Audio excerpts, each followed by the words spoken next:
see him in the orange jumpsuit? Oh, he's in the orange jumpsuit. Oh my God. You're doing great, baby. Oh, we love you, Luigi. Today, we're tackling a story that's ignited outrage across the nation. The assassination of UnitedHealthcare's CEO.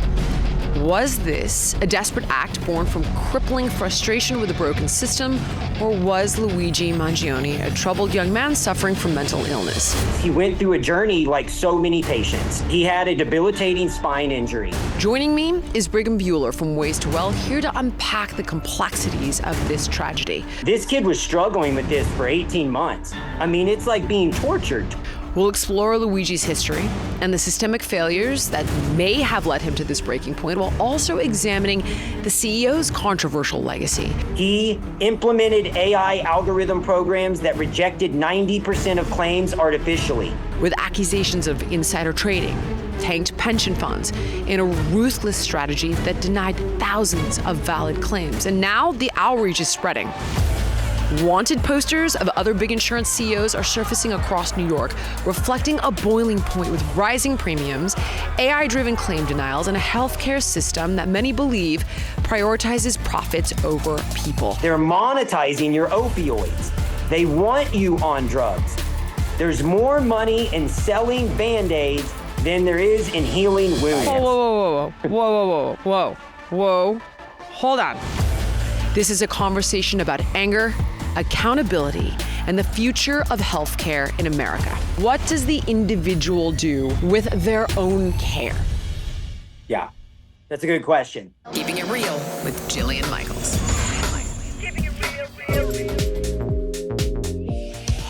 Brigham Buhler, welcome back. How are you? I'm good. Thank you for having me. We're living in crazy times. I'm not even going to pretend like we're not good friends. Everybody, we're good friends. And the reason we're doing this show, at least the reason I'm personally doing this show, is because I've been watching all the coverage on this kid, Luigi Mangione, who shot the United CEO. And it's like people are botching it, and I know they're botching it, and they don't understand it. They don't understand the complexities of it. They're often getting, I would say, at least 50% of it wrong, if not more. And the only one who can speak to this so eloquently and so intelligently is you, Brig. Tell the audience who you are in the event they have yet to see you speak. Yeah, no, and Jillian and I became great friends through the podcast, ironically. You had me on to discuss compounding pharmacies and some of the nuances of healthcare and my experience with the big insurance companies. And our friendship was forged in the fire of testifying in front of the Senate together with Bobby Kennedy and the Maha Group. And we just got to know each other and become, I would say, really good friends. My background is, I like to tell people I've been to Oz and back. Like my goal is to show you how the magic trick of the healthcare system is done. Because once I show you the illusion, they'll never be able to trick you or deceive you again. Once you have and are empowered with these tools, you will have a better insight into how the game is played. And I only have these touch points because of my history of being in the medical industry. So right out of college, I was a drug rep. I worked for Eli Lilly, one of the biggest companies.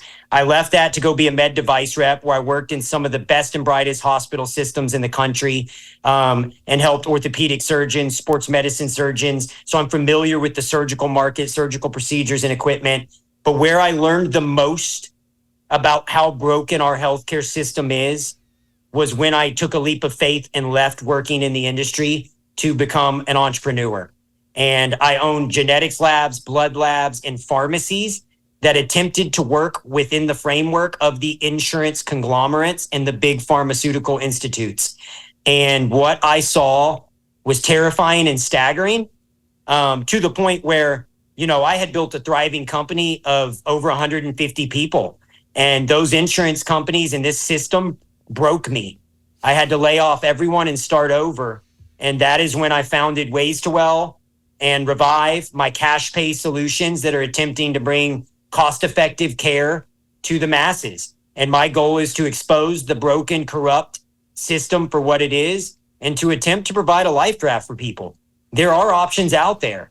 And those options are going to entail, you know, you, the individual, taking sovereignty and autonomy over your health, and not putting your and your loved one's health in the hands of these insurance companies that are looking to do nothing more than profiteer off of chronic disease, sickness, and death.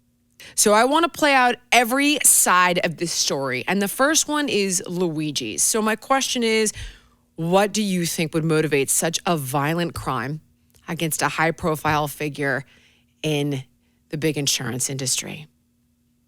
I mean, obviously, I'll be the first to say violence is never the answer. And what happened is truly, truly tragic for Brian and his family and everybody involved, including Luigi.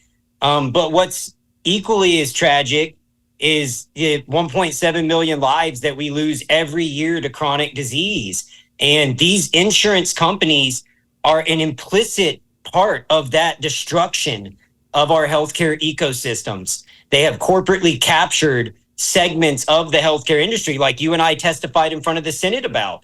We've been trying to ring the bell, and I've been screaming from a mountaintop for over 4 years since the first time I went on Rogan, trying to explain to people that these big insurance conglomerates are dangerous.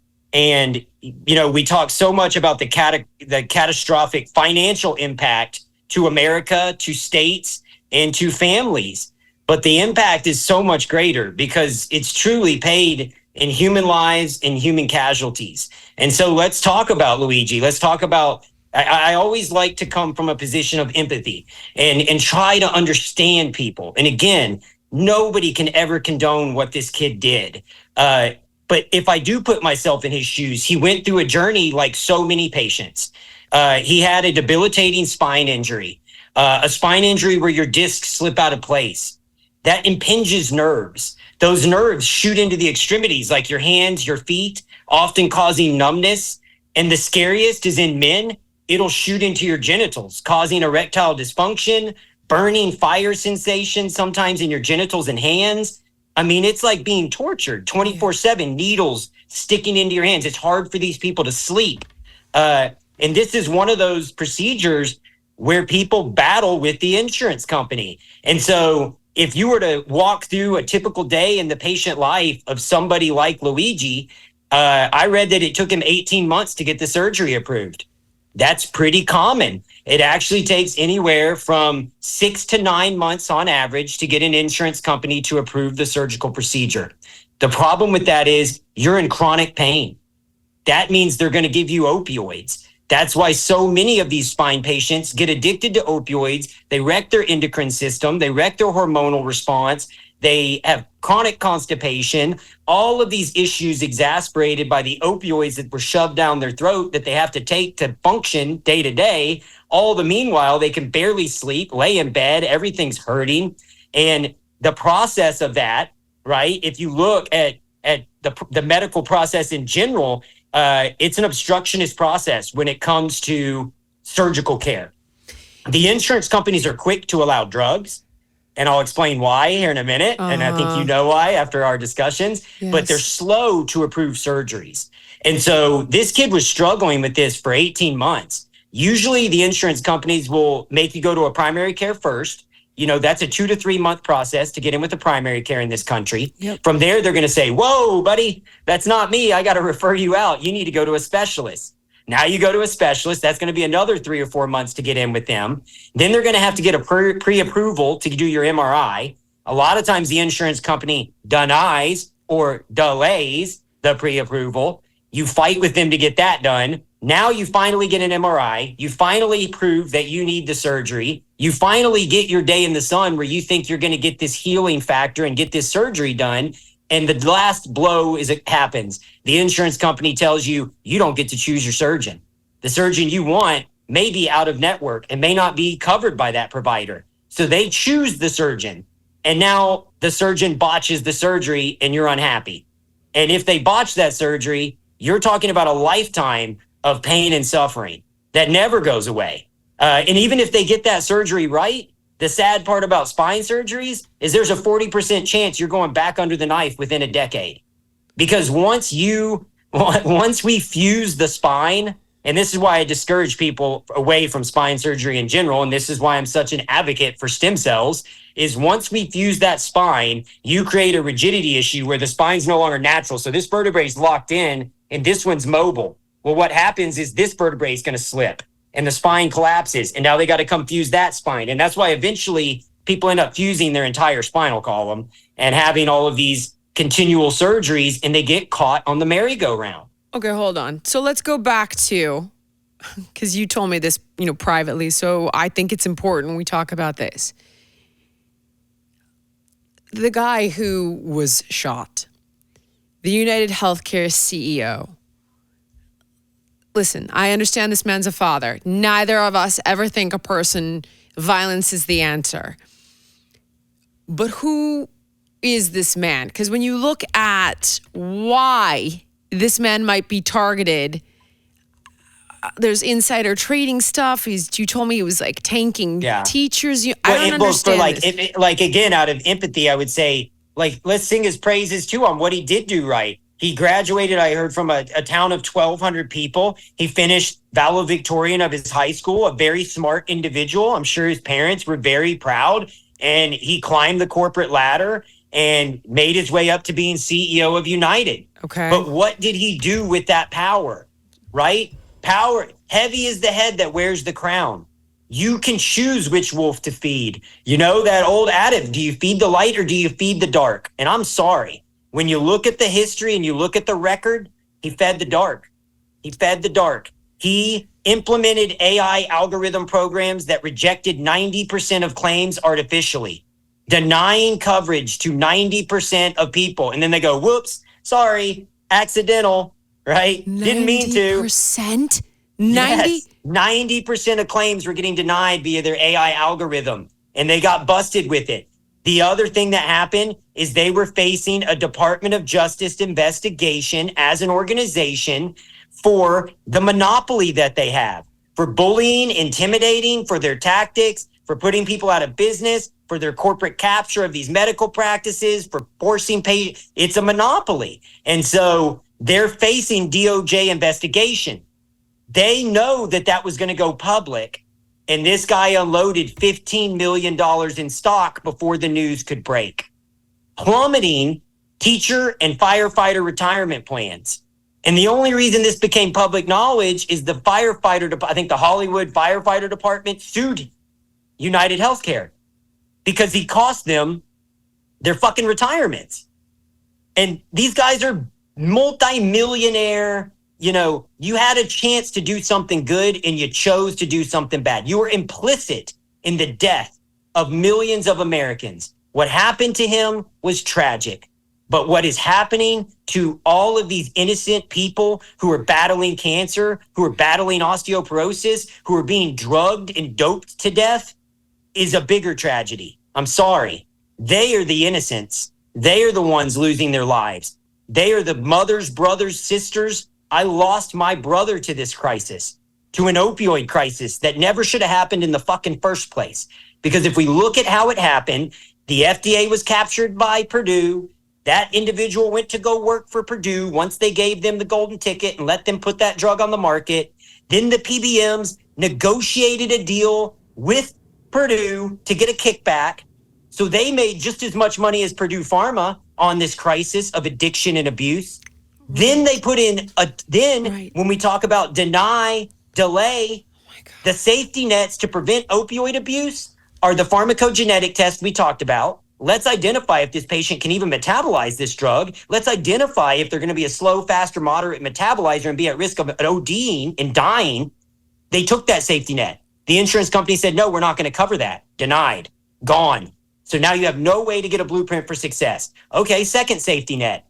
We can test them with a toxicology screen to make sure they don't divert or abuse this drug.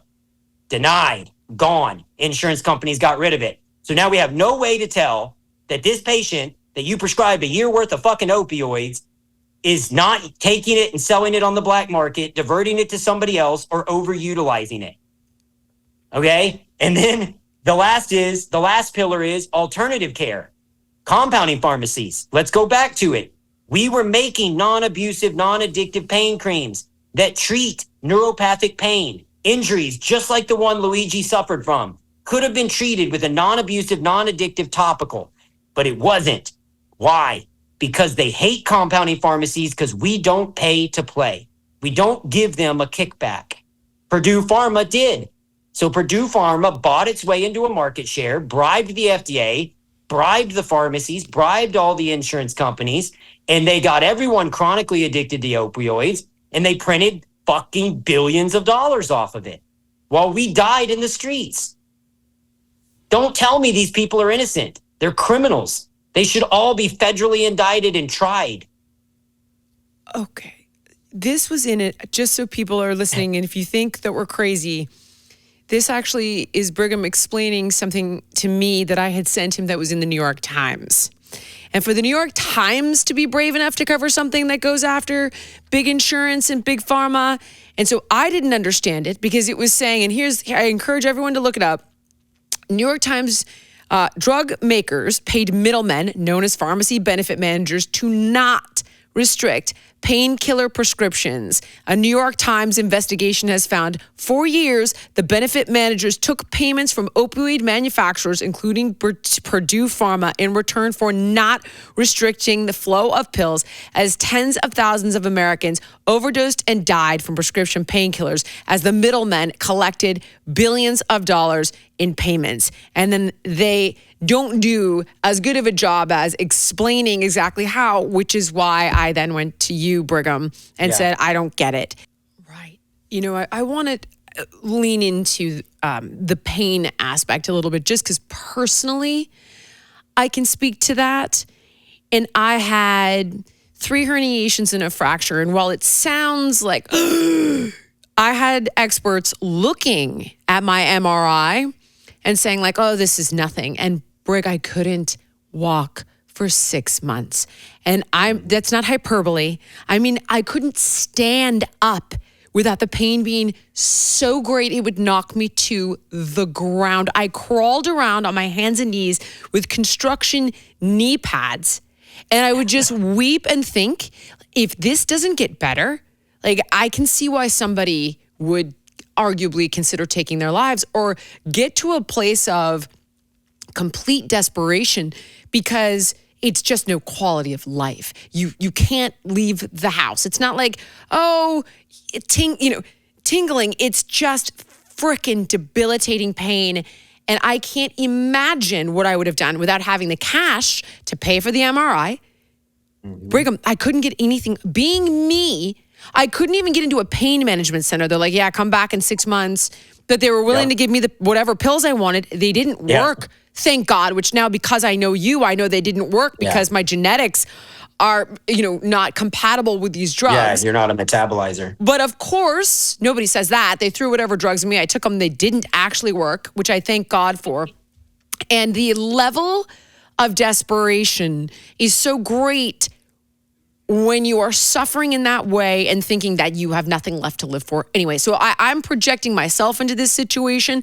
But, the narrative that you're seeing, and you and I were talking about this, and listen, I love Megyn Kelly. She's been very kind to me, but you and I were both kind of frustrated with the fact that, maybe she doesn't have the entire picture.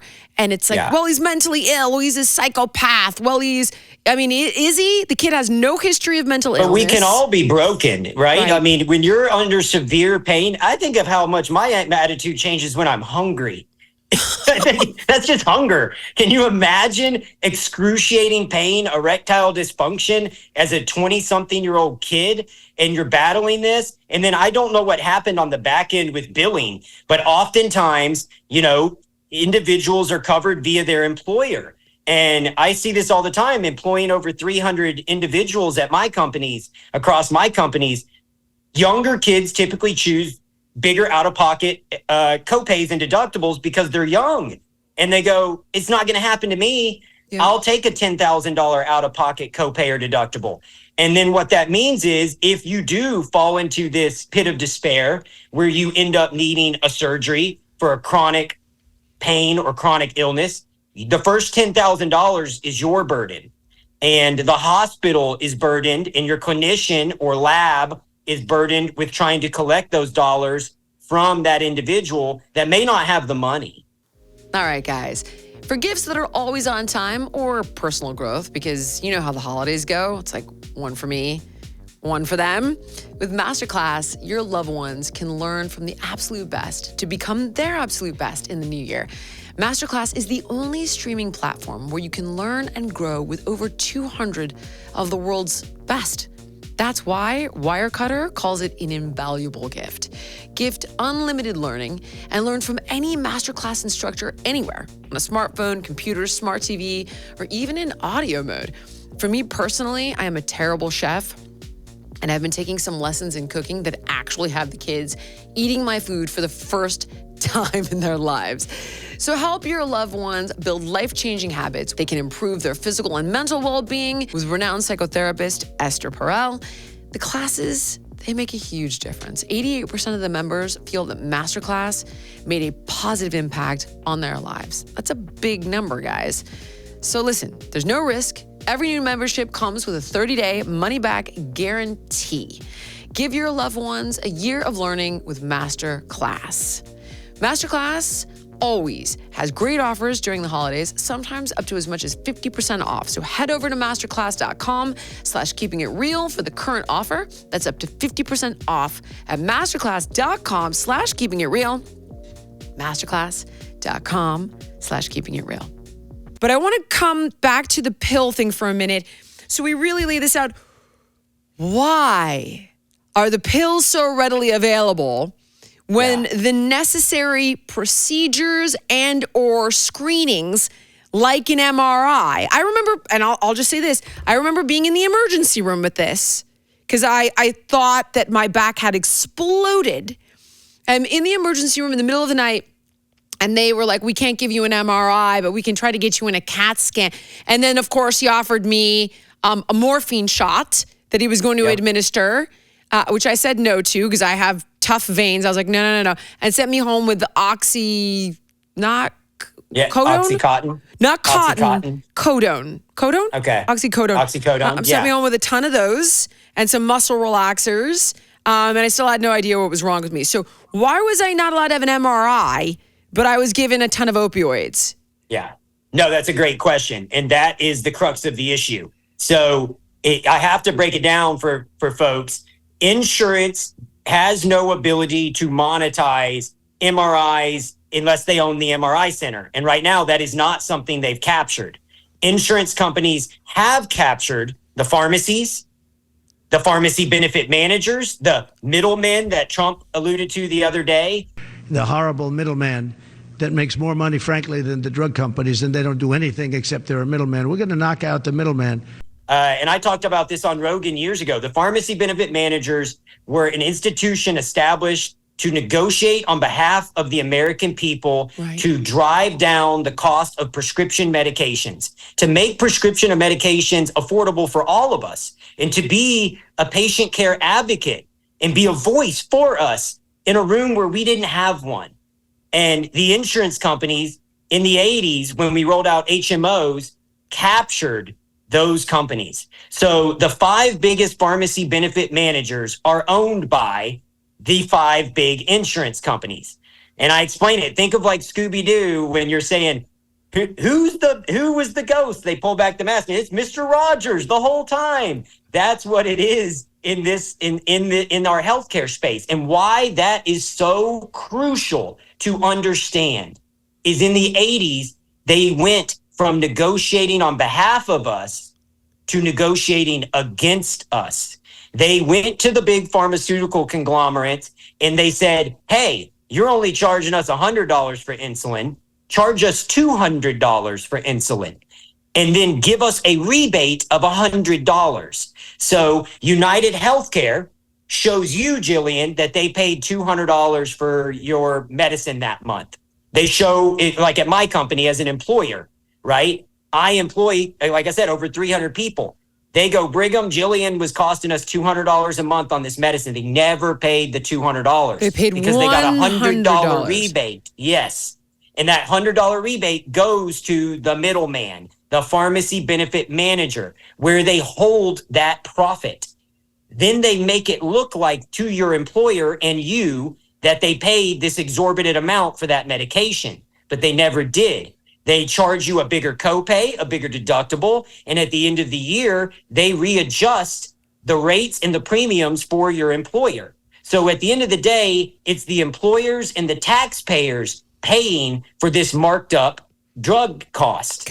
And that is why the cost of insulin, absolutely. And that is why insulin has gone from $100 a month to I think like $500 something a month. And there was a Senate House Special Investigative Committee, the Finance Committee, that dug into this, and they found that roughly 30 to 40% of the profitability was being held by the pharmacy benefit manager. And that is why we were paying inflated drug costs. Okay, now. And it gets more sickening, Jillian. Okay, yeah. Because I know what you're going to say. I was going to ask you this. I already know what you're going to say. Go, because this is the question I was going to ask. I was going to say, if we look at what they do with the federal government said, hey, we're not really good at managing drugs, so we're going to punt this off to the big insurance companies. So the same 5 big insurance companies manage Medicare and Medicaid. Okay, and their PBMs show the federal government that artificially inflated price. And they go, hey, look, federal government, Jillian and the rest of America is paying $200 a month for this drug. Since you're the federal government, we'll sell it to you for $190. But they set the fake price. Because they're paying $100. So all of it is a lie. It's a lie agreed upon. And then the federal government, in all their infinite wisdom, gave a safe harbor carve out to the PBMs in the 80s that said, we don't have visibility into your pricing and your pricing negotiations. Okay, and so go. Yeah. And so where I'm going with this is you and I have talked in depth in our previous podcasts about the corporate capture of the FDA, the collusion, the cross-pollination, people leaving the public industry to go work for the private industry. Yes. You know, the head of the FDA went to go work for Sackler after approving opioids and Oxycontin into the marketplace and wreaking havoc on hundreds of millions of Americans. The same exact Ponzi scheme is happening in the insurance framework. The head of AMA, the woman who helped push through Obamacare, AMA, left. American Medical Association? Well, this is Medicare and Medicaid's oversight. Got it. The government entity that holds regulates Medicare and Medicaid. I think I meant to say ACA. Got it. Sorry. Okay, yeah, go. So that entity, she helped push through Obamacare. ACA is essentially Obamacare. She helped push that through. 12 months later, went to go work for the big insurance companies.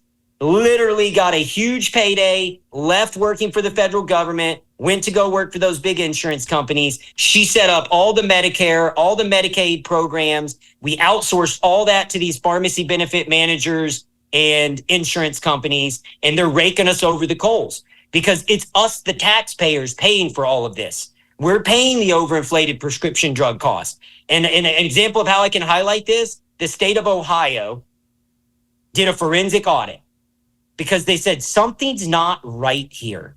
When we're looking at our prescription drug cost as a state, what we're figuring out is our Medicaid cost is higher than the average wholesale price.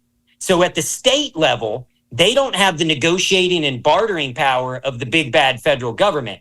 So the insurance companies are screwing them even worse than they're screwing the federal government and the private payers like us. So what they found in 1 year alone, $240 million in what they call, I would call it price gouging, but they call it price discrepancy or whatever, spread pricing. The insurance companies try to say, oh, it's spread pricing. No, it's you fucking us. Like, let's be clear here. You are absolutely price gouging the states, the federal government, and people. And that, Jillian, is why people are furious at these insurance companies. They're denying our ability to get access to treatments.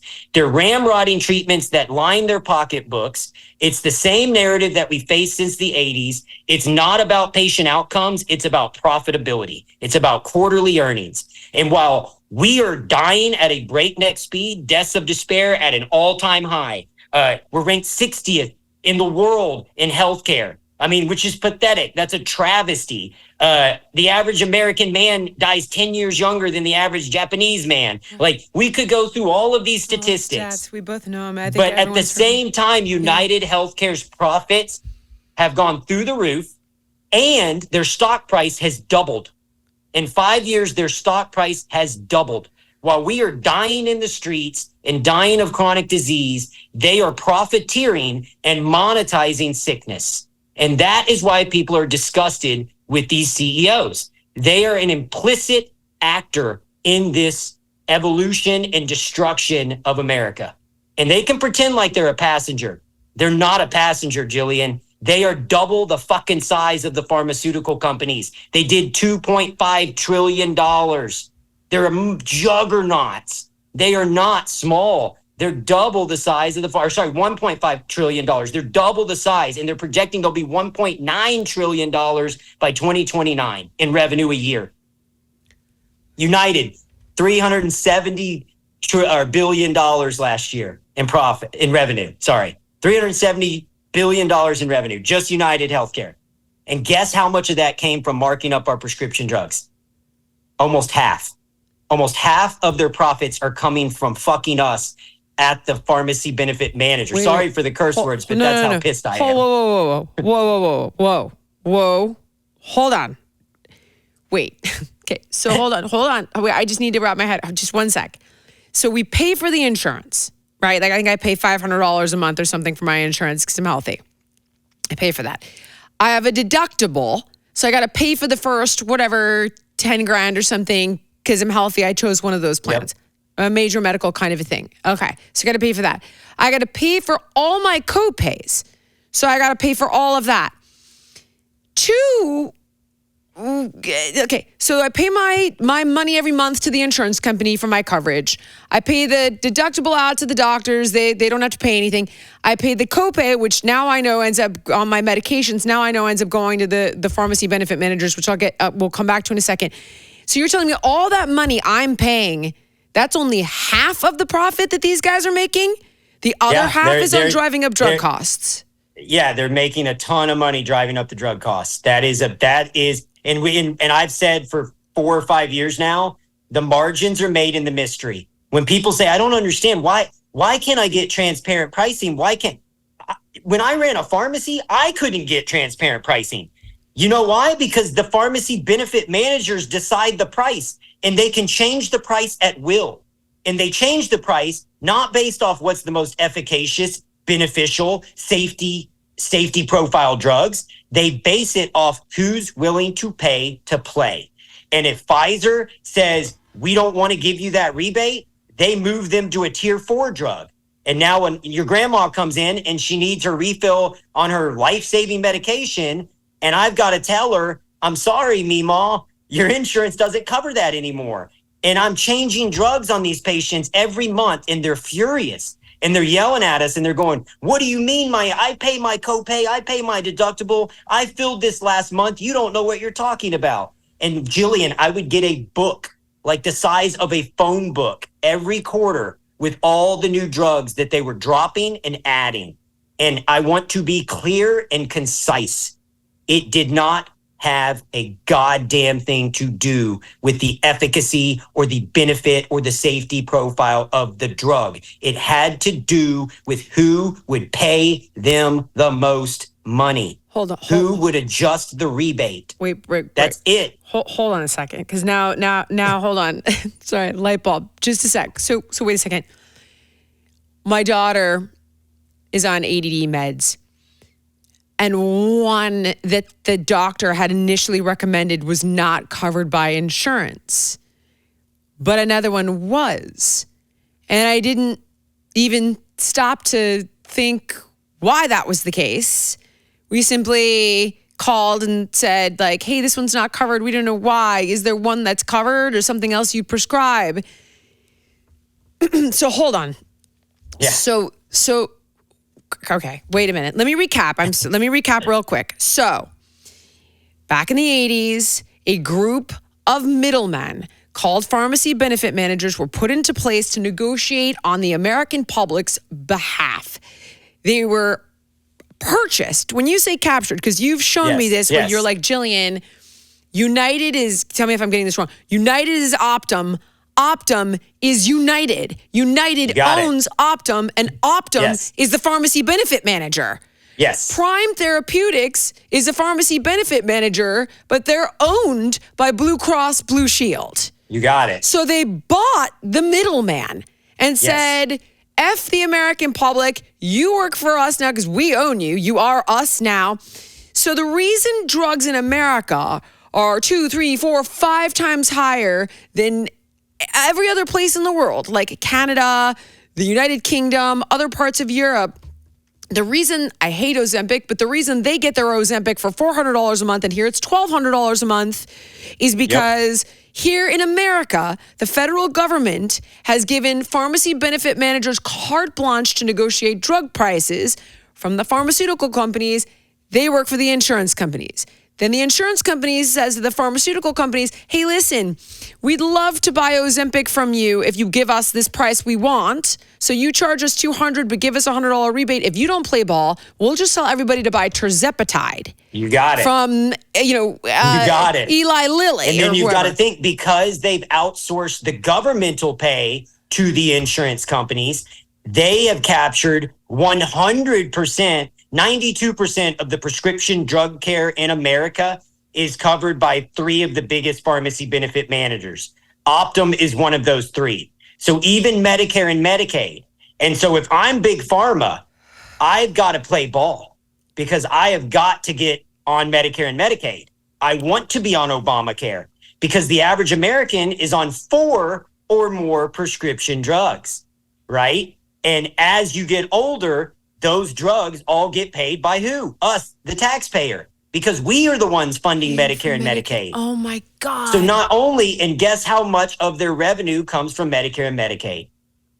Anywhere from 40 to 60%. So almost half of the profits are coming from Medicare and Medicaid. Coming from the American taxpayer. Yes. We're not only getting screwed on our own pocketbooks, but then imagine me as an employer.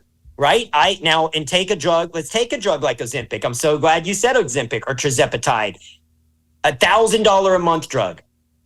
I have 330 something employees last I counted. Let's just for simple math, say all 300 of them. That would be $300,000 a month. Now multiply that times 12. Now take that and add a premium to it.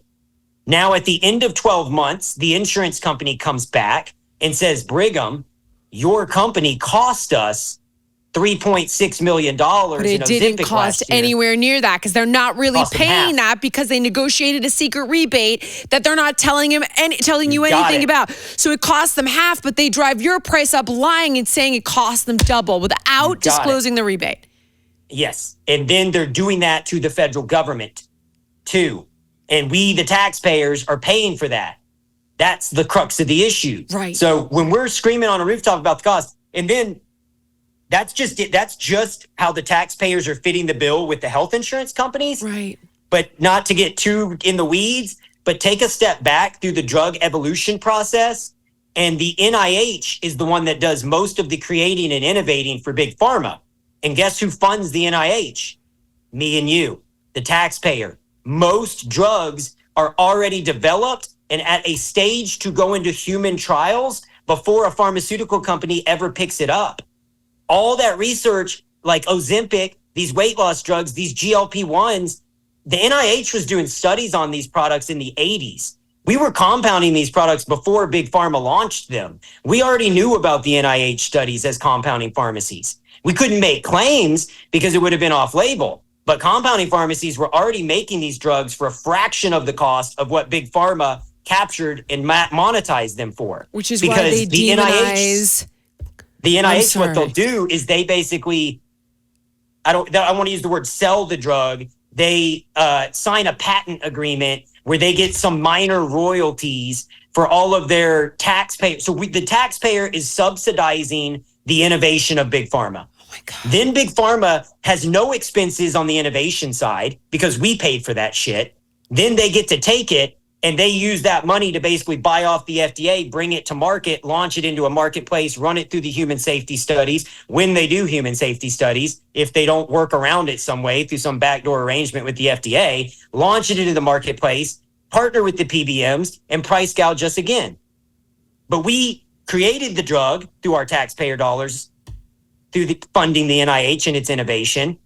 Then we allowed them to capture the drug, profiteer off the drug, profiteer off our disease state, and run it all the way through the system until you're over the age of 65, when then you become full-time, our problem, the taxpayer's problem, in a society where we're chronically overweight, chronically obese, because they've also captured our food systems. And you just start going, how do we make America healthy again? We start by having the damn conversation, and we got to say, somebody's got to say the emperor wears no clothes. The system's broke. It's captured. It's flawed. Okay.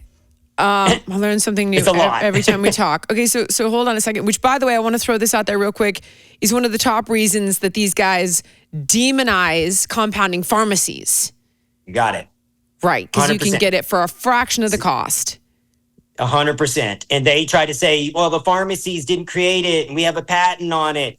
But a lot of these drugs, if they're off patent or if they're on a back order, like Ozempic's been on a back order nationwide, right? They can't make enough of it because it's a diabetes medicine that disproportionately impacts minority and poverty-stricken communities. But the poverty-stricken and minority communities can't afford $1,000 a month. And a lot of those people don't have insurance and they can't get to these drugs because everybody's taking it to lose 10 pounds for spring break because it's overprescribed and overutilized. And it's overprescribed and overutilized because clinicians in America have 6 minutes on average with a patient. And why is that? Because of HMOs. In the 80s, when the insurance companies corporately captured medical practices, they got to see 40 people a day to make a living. And so now they have to turn and burn patients to survive as a primary care in this country, to the point where so many primary cares are going out of business. Guess who's buying up the primary cares? Optum. The pharmacy benefit managers and the insurance companies are acquiring primary care practices. So not only are they now owning the negotiations for the drugs, owning the patient life and your ability to get care, they are now employing your clinician and telling your clinician when, where, and how. When to pull blood work, how to pull blood work. No, we don't want you to pull that comprehensive blood panel. We don't want to get an MRI. Right. You got it. And then when patients go, why don't my doctor do what Ways to Well does? I don't understand. Why my doctor pulls my blood work? No, I'm sorry to tell you this, but your doctor doesn't. That's why I tell people, you've got to view your health insurance like car insurance. It's there if you total the car. It's not there to maintain the car. It's not going to rotate the tires. It's not going to change the oil. They're going to wait for something catastrophic. Right. And then they're going to delay, deny, and keep you out of the system as best they can. UnitedHealthcare is currently denying 1/3 of claims, is what they say publicly. But when you dig a little deeper, the denials are up, it says, by 30%. And in 2022, they denied 37% of claims. We're getting closer to almost half the claims getting denied. And then guess what? When you appeal, guess what percentage of people actually appeal, Jillian? 10%. It's beyond that. I want to go to what he put on those bullets. Deny, delay, depose. Okay, deny. They're going to deny your coverage over 37% of the time, right? If we're looking at the statistics. Valid now claims.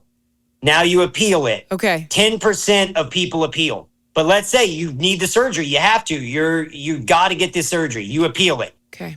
They delay it. They put hurdles in front of you. They make it hard for you to get to the care that you have worked your ass off and spent your hard-earned dollars and paid them in good faith that they will give you this care and coverage. Now, when you need it most, they try to delay and deny your ability to get to it. But the fourth D, and I'm not sure why he put this, is depose. What do you mean by depose? They are a very litigious organization.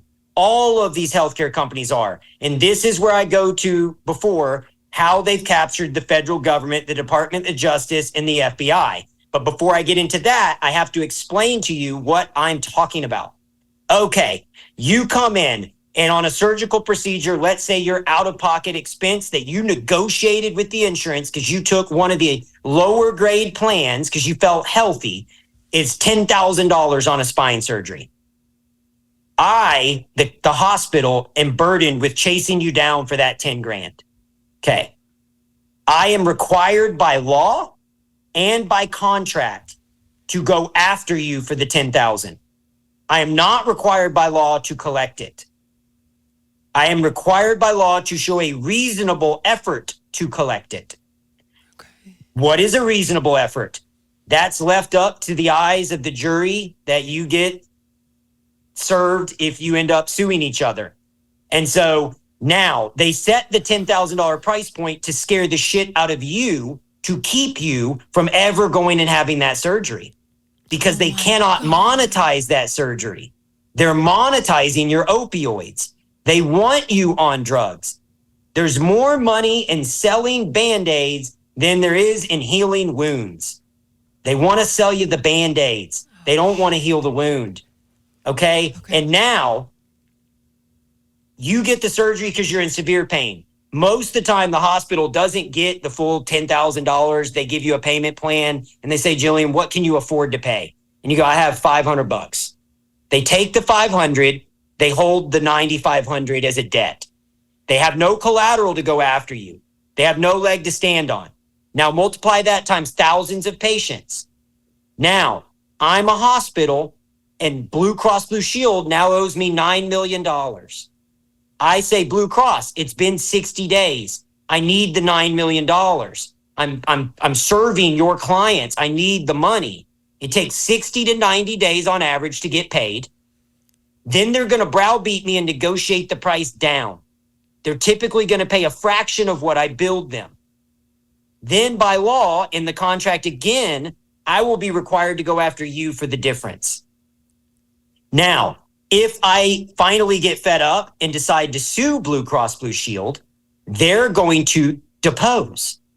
And when they depose, they're going to uncover that I did not collect my copays, which is a violation of my contract, which is fraud. And now you're talking over $1 million, which is a felony, which is 30 years in prison.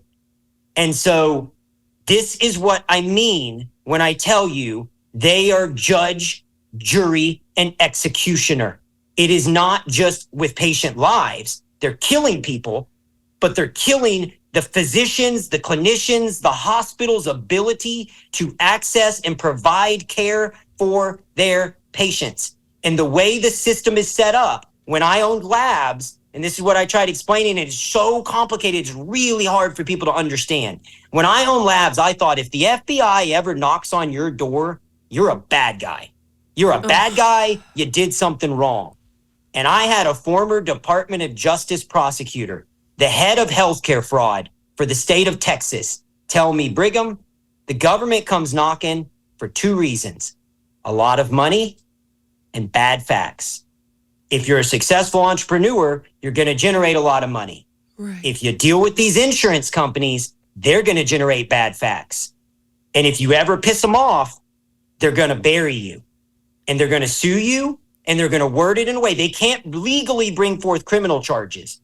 But here's where I talk about the collusion, the cross-pollination. The same way the woman who ran the ACA, Medicare, Medicaid program, then went to go work for the insurance companies.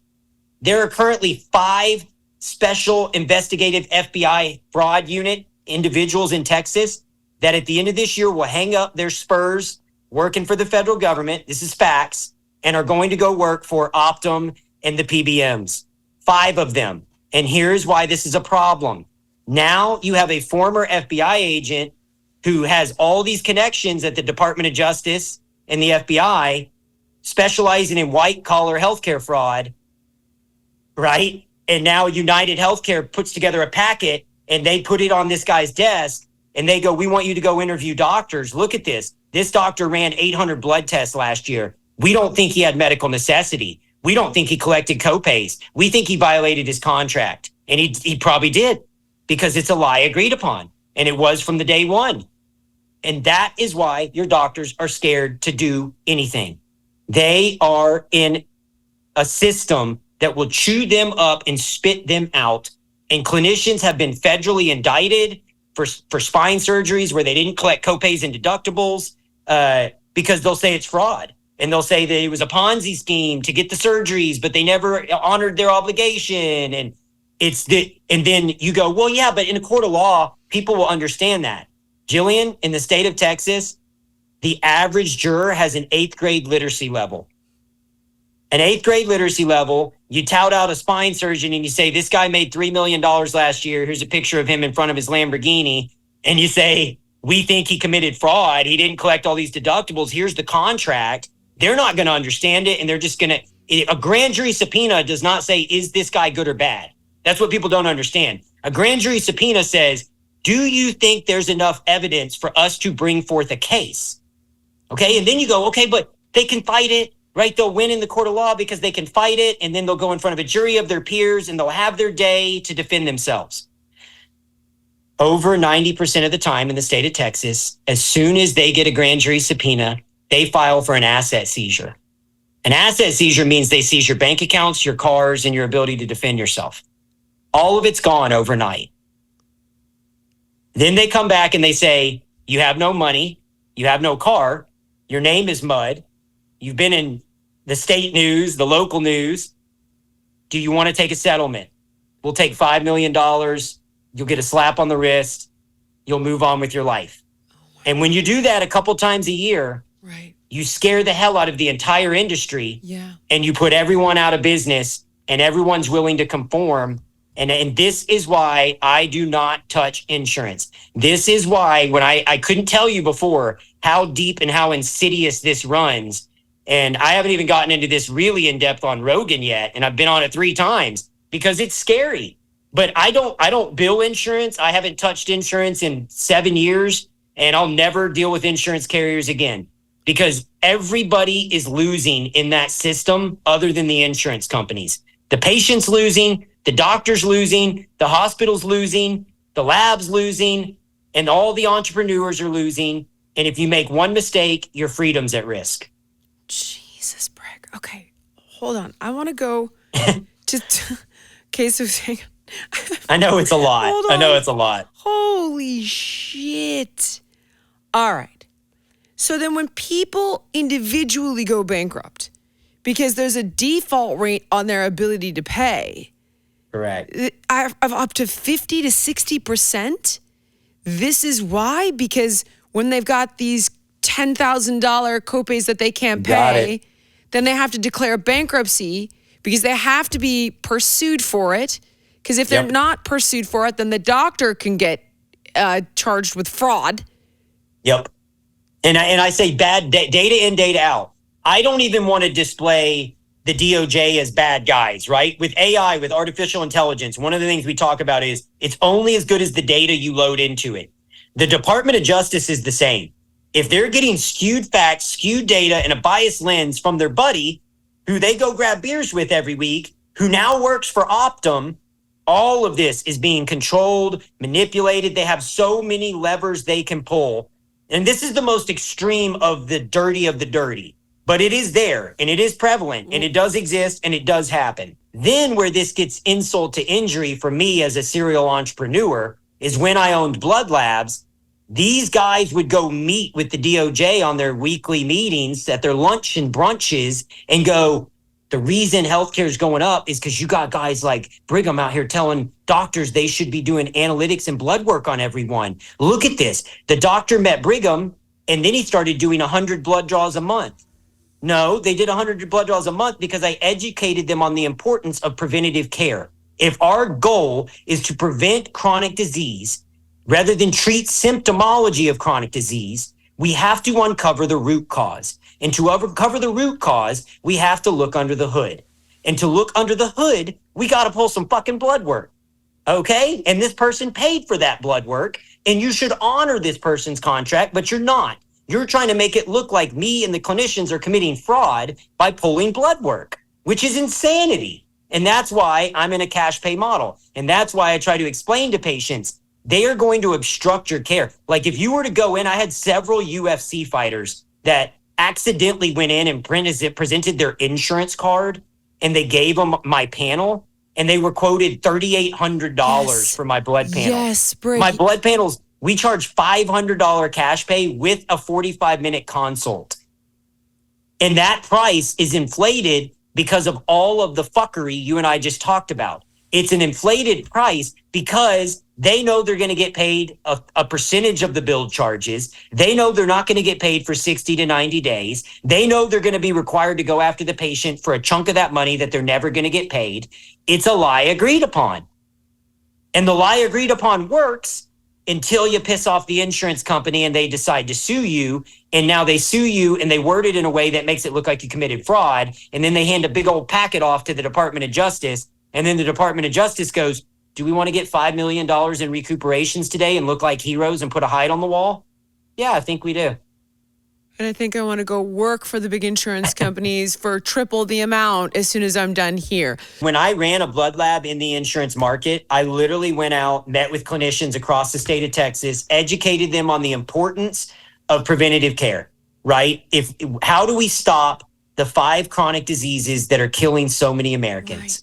The answer is you don't let them develop in the first place. And how do you do that? You do that through getting proactive and predictive and giving patients the knowledge to drive their healthcare journey. Right. Knowledge is power. If I can help educate the person on the difference between you losing a foot to diabetes and being a healthy, happy marathon runner is literally a tablespoon of sugar in your bloodstream. That's it. That's the difference. A tablespoon of sugar in your bloodstream is the difference between you being on your deathbed of diabetes and you being healthy. And how many tablespoons are in a Coke, right? These are impactful things that it takes time, nuance, and knowledge to bestow upon a patient. But you can't do that in America because the insurance companies are only going to pay that doctor for 6 minutes.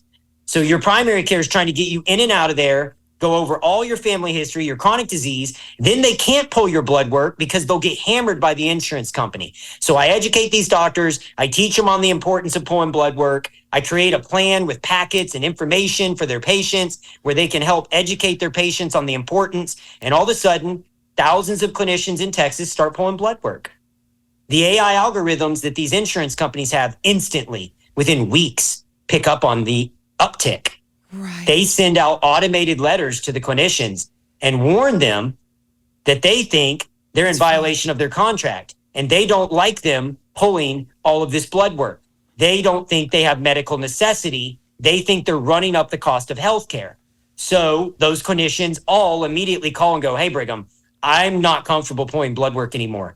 I can't afford to lose Blue Cross Blue Shield. I'll lose my business. I'll lose my practice. So your doctors bury their head in the sand and they say, I'm sorry, that's not my fault. I'm just part of a broken system. And everyone throughout the process has plausible deniability. But let me give you one more touch point before I digress. Who owns every one of these? Who owns Eli Lilly? Who owns Pfizer? Who owns UnitedHealthcare? Who owns the media outlets that got $8 billion from the pharmaceutical companies last year, but who also owns Monsanto and Bayer? The answer is BlackRock, Vanguard, State Street. They're the majority shareholders of every one of those companies I just named. Whichever lever you pull, it goes back to that same, it's Mr. Rogers as we pull off the mask, like Scooby-Doo. They own it all. In whichever direction it goes, we are being monetized like cattle. You know what's crazy is they own the big food companies too. I know that too. They own the big ag companies. They own the big food companies. And now you're telling me they own the big pharma companies and the big insurance companies. Got it. And it's all the same 3 companies. Yes. And they indirect. And then do you know who the majority shareholder is of BlackRock? Vanguard and State Street. And do you know who the majority shareholder is of Vanguard and State Street? BlackRock. So you're saying So it's the in a same way, company. yes. So it's like when they broke up. It sounds corny, but I literally think of Ace Ventura when he's like, Finkel is da-da-da is Finkel. Like they're one and the same throughout this ecosystem, and it's a lot for people to digest. And this is the first time I've gone this deep, because I'm not trying to like scare the hell out of people, but I'm also trying to bring some awareness to the challenge that we face, because Bobby Kennedy's got a battle ahead of him. I know he does. You know, I mean, Trump's got a battle ahead of him. I know they're saying they're going to dismantle the PBMs. I know they're saying but this is why I said on Tucker Carlson yesterday, he said, what is the solution? And I'm like, you dismantle the PBMs. You force the pharmaceutical companies to manufacture only in the United States. Their day of outsourcing all their manufacturing to third world countries where the FDA hasn't visited them in 5 or more fucking years, where we have no idea about the quality control and regulatories and what's going on in those buildings. 2,000 manufacturing facilities of Big Pharma have not been investigated in 5 or more years. The FDA has been in my building 3 times in 18 months because I'm right here in their own backyard.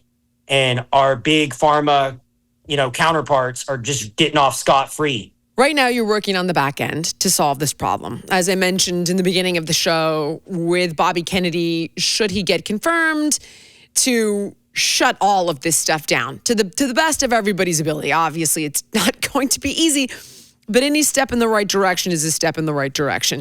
And that's great. And I know personally what it looks like on the back end to try to deal with things like removing toxic chemicals from ultra-processed food. So it's one less thing the American public needs to worry about, right? But presuming those life rafts don't arrive, are sunk before they can arrive, what do we do as the individual? What does the individual do with their own care? Yeah, that's a good question. I think I say this all the time. You have to view your health care, and we said it earlier, like you got to view the insurance like car insurance is there if you wreck the car, it's not there to maintain the car. And we went into that a little bit, but what do I mean by that? These insurance companies are here to monetize and manage your chronic disease. They are making margins off of your illness. They don't want to heal the wound. They want to sell you the Band-Aid. And I'm here to prevent the wound. You don't need to heal the wound if we can prevent the wound. But the system's not built to prevent the wound. The system is built to perpetuate the wound and sell you the Band-Aid. And that's not what we want to do. So at Ways to Well, I believe in getting proactive and predictive. The difference between living to be a healthy, happy centenarian and dying at the average human life expectancy, I think it's 73 now in America, is the onset of chronic disease. And we can delay the onset of chronic disease. How? By getting proactive and predictive. How do we treat and prevent, or what do we do about the 5 chronic diseases that are killing people in America? We don't let them manifest in the first place. And you do that by looking under the hood, by getting proactive and predictive. And so what we're doing at Ways to Well is we'll do a deep dive into your blood work. We'll look at over 70 biomarkers. The traditional medical system won't allow that because the insurance companies dictate what your doctor's allowed to look at. We spend on average 45 minutes with a patient. The traditional system spends 6. From there, we deep dive and educate the patient on the importance of diet, lifestyle, nutrition, and how we can prevent all of these onsets of these various chronic disease, and even forecast for you using AI and large language models if you're headed towards one of these chronic diseases, and then give you the blueprint and the tools to be successful to navigate and avoid that. I don't want you on 4 or more prescription drugs. That is not health care. That is sick care. Brig. And if you eat the average American diet, you go to the average American doctor, don't be surprised when you die of the average American chronic disease. Okay, ready? I can't afford you and you're not in my state. Go. That's a good question. So what I'm attempting to do is go nationwide. I think we are currently in 40-something states. My pharmacy is in 47 states, mailing prescription medications to your doorstep for pennies on the dollar, oftentimes cheaper than your copay or deductible in the broken insurance model. We send mobile phlebotomists to your home, so we can come to your home or office, pull your blood work. From there, we will get your blood work back. We'll send it to a blood lab that I own in an effort to drive down the cost of these blood work and blood analysis. And we'll load it into our AI algorithm. We're different from a traditional medical practice in America. We don't compare you to the sick sample size of the average American, because we've already covered that. The average American is chronically ill. 40% of us are overweight. 40% of us are obese. A larger percentage are overweight. Most of us are on 4 or more prescription drugs. That is not a healthy patient population. So we compare you to what you would have been as a healthy 20-year-old. And we strive to get you back to that on all of your biomarkers. And we do that using AI algorithms and analytic tools and all of the modern cutting edge technology that's in our tool belt. Okay, I can't afford it. How much is it? So our average, sorry, my dog. Hey, Ralph. Sorry, he's about to bark at the smoke detector. Come here, bud. Okay. So you want to, sorry, can we edit it if I just, okay. No, yes, I totally can. Go. Yeah, so often people are shocked at the price point because $500 a month, which I'm not trivializing, $500 for a full panel and an hour consult with a clinician, right? And that's your full comprehensive blood panel, hour consult with your clinician. I tell people it's not about being perfect, it's about being better. In a dream world, if you could afford quarterly blood work, most doctors would tell you try to get quarterly blood work because that's a snapshot of you in time. And that allows us to better assess your trajectory and whether we're making improvements or digressing. And that's obviously going to be an easier way to guide you along your healthcare journey.